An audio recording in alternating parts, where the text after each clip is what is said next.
আমরা আজকে 5টা সংস্কার কমিশনের প্রতিবেদনের উপরে বিএনপির পক্ষ থেকে আমাদের মতামত, তারা যে স্প্রেডশিট আমাদেরকে দিয়েছিলেন সেটা এবং বিস্তারিত মতামত তার উপরে দুটি একসাথে দিতে এসেছি। কয়েকটা বিস্তারিত মতামত আমরা কয়েকদিন পরে সাথে সংযুক্ত করব, সেটা ওনাদের সাথে আলাপ হয়েছে।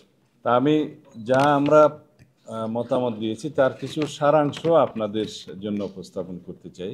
যেমন যেগুলো আমরা স্প্রেডশিটে আমাদের মতামত দিয়েছি, মন্তব্যের কলামে দিয়েছি, হ্যাঁ নাতে দিয়েছি। দুদক 1 নম্বরে বলতে চাই, তাদের স্প্রেডশিটে 20টি মতো প্রস্তাবনা ছিল, সুপারিশ ছিল। 20টার মধ্যে আমরা 11টাতে সরাসরি একমত, আর 7টা কি 8টাতে আমরা মন্তব্য সহ নীতিগতভাবে একমত।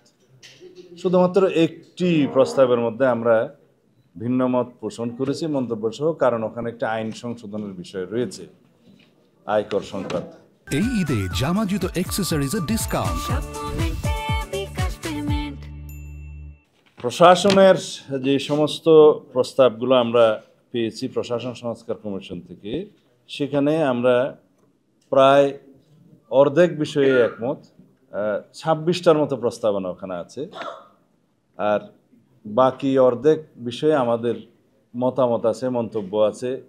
বিস্তারিত আলাপ আলোচনার মধ্য দিয়ে সেগুলো একটা জায়গায় আসা যাবে। তার মধ্যে একটি গুরুত্বপূর্ণ বিষয় হচ্ছে কর্মকর্তাদের, অফিসারদের সচিব পর্যায়ে পদোন্নতির জন্য বিভিন্ন স্টেজ থেকে বিদ্যমান এসএসবি ব্যবস্থা বাতিলের একটা সুপারিশ করা হয়েছে, যার সাথে আমরা একমত নই।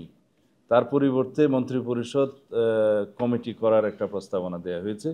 আমরা মনে করি তার মধ্য দিয়ে এখানে প্রশাসনে রাজনীতিকরণ হওয়ার সম্ভাবনা আছে, সেজন্য আমরা এটা দ্বিমত পোষণ করছি। আর একটা বিষয়ে প্রমোশনের ক্ষেত্রে প্রস্তাবনা যেটা দেওয়া হয়েছে, সেটা আদালতের একটি রায় আছে, সেই আদালতের রায় বহাল থাকা অবস্থায় ওই বিষয়ে আমরা কোনো মন্তব্য করতে চাইনি। এটা স্ট্যাটাস কো রাখাটাই আমরা বাঞ্ছনীয় মনে করি।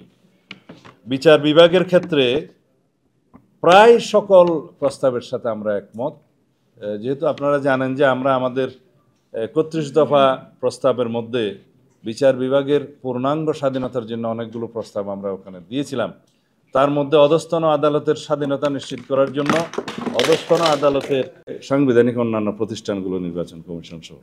তো এখানে নির্বাহী বিভাগ, আইন বিভাগ এবং বিচার বিভাগের মধ্যে ওনারা যে সমস্ত প্রস্তাব নিয়ে এসছেন এবং যেগুলো কমিশনের কথা বলেছেন, specially the national constitutional council গঠন করে কিছু অনির্বাচিত ব্যক্তিদেরকে এবং প্রাতিষ্ঠানিক প্রধানদেরকে এখানে মেম্বার করে যে সমস্ত এখতিয়ার গঠন এবং ধরন এবং কার্যাবলীর কথা প্রস্তাব করা হয়েছে, তাতে করে দেখা যাবে যে রাষ্ট্রের নির্বাচিত জনপ্রতিনিধিদের তেমন আর কোনো গুরুত্ব থাকে না।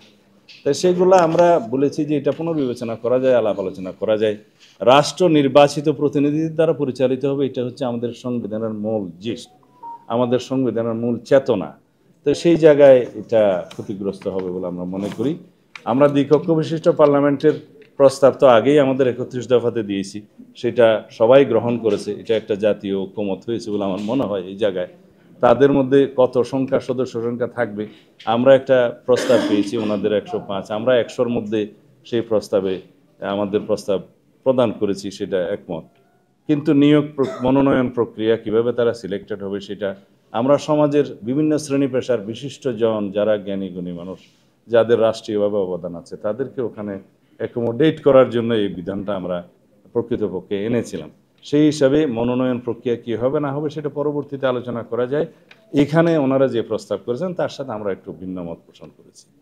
এছাড়া মহিলাদেরকে আরও বেশি ক্ষমতায়ন করার জন্য, নারীদের ক্ষমতায়ন করার জন্য সাংবিধানিকভাবে আমরা সংসদীয় আসন বিদ্যমান যে 50 আছে সেখান থেকে 100-তে উন্নীত করার প্রস্তাব করেছি, এবং সেটারও মনোনয়ন প্রক্রিয়া বিদ্যমান ব্যবস্থায় যেভাবে আছে সেভাবে রাখাটা আমরা সমীচীন মনে করি।